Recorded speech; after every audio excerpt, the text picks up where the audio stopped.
तुलसीदास जी और जगन्नाथ जी। तुलसीदास जी ने कैसे किए जगन्नाथ मंदिर में अपने इष्ट देव के दर्शन।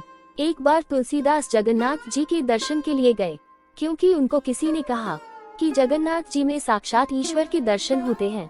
तुलसीदास जी महाराज भी अपने इष्ट देव के दर्शन के लिए जगन्नाथपुरी की ओर चल पड़े। तुलसीदास जी जब बहुत लंबी और थका देने वाली यात्रा के पश्चात जगन्नाथ मंदिर पहुँचे तो अपने इष्ट देव के दर्शन की इच्छा से प्रसन्नचित होकर मंदिर से प्रवेश किया। जगन्नाथ जी के दर्शन करके उनके मन को धक्का लगा कि ये हस्तपाद विहीन और गोलाकार आंखों वाला देवता मेरे सुंदर नैनों वाले मेरे इष्ट श्री राम कैसे हो सकते हैं। तुलसीदास जी मंदिर से निकलकर निराश होकर एक पेड़ के नीचे बैठ गए और सोचने लगे कि मेरा इतनी दूर दर्शन करने आना सफल नहीं हुआ। इसी सोच विचार में रात्रि हो गई। तभी उन्हें किसी बालक ने पुकारा कि यहाँ तुलसीदास कौन है। बालक हाथ में जगन्नाथ जी का भोग लिए बोला कि बाबा तुलसीदास जी कौन है।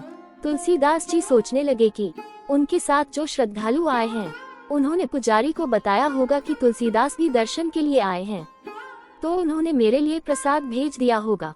तुलसीदास जी कहने लगे कि हाँ मैं ही तुलसीदास हूँ। इतना सुनते ही बालक कहने लगा कि मैं आपको ढूंढ ही रहा था, आपके लिए जगन्नाथ जी ने प्रसाद भेजा है। तुलसीदास जी कहने लगे कि तुम इस प्रसाद को वापस ले जाओ। बालक आश्चर्य से कहने लगा कि जगन्नाथ का भात जगत पसारे हाथ। तुलसीदास जी आप कह रहे हैं कि प्रसाद वापस ले जाओ। तुलसीदास जी बोले कि मैं अपने इष्ट को भोग लगाए बिना कुछ ग्रहण नहीं करता। तुम्हें जगन्नाथ का झूठा प्रसाद मेरे किस काम का, इससे मैं अपने इष्ट को भी भोग नहीं लगा सकता।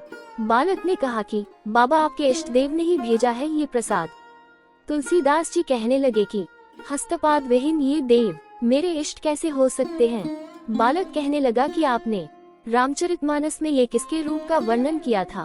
बिनु पग चले सुने बिन काना, कर बिन करम करे विधि नाना, आनंद रहित सकल रस भोगी, बिनु बानी बक्ता बर जोगी।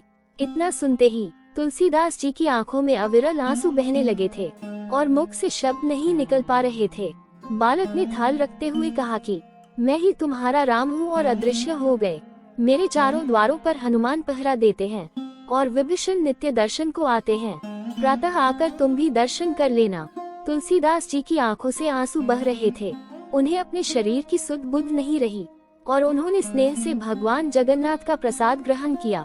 अगले दिन जब तुलसीदास जी मंदिर में दर्शन करने गए तो उन्हें जगन्नाथ कृष्ण, बलभद्र और सुभद्रा जी के स्थान पर श्री राम, लक्ष्मण और सीता जी के दर्शन हुए। जिस जगह पर तुलसीदास जी ने रात्रि व्यतीत की उस स्थान को तुलसी चौरा के नाम से जाना जाता है। तुलसीदास जी की पीठ बड़चता मठ के रूप में प्रसिद्ध है। दोस्तों आपको हमारी यह कहानी कैसी लगी प्लीज कमेंट करके बताएं और आगे ऐसी ही धार्मिक और ज्ञानवर्धक कहानी सुनने के लिए हमारे चैनल को सब्सक्राइब करें और बेल नोटिफिकेशन को ऑल पर सेट करें। जय श्री कृष्णा, जय श्री राधे।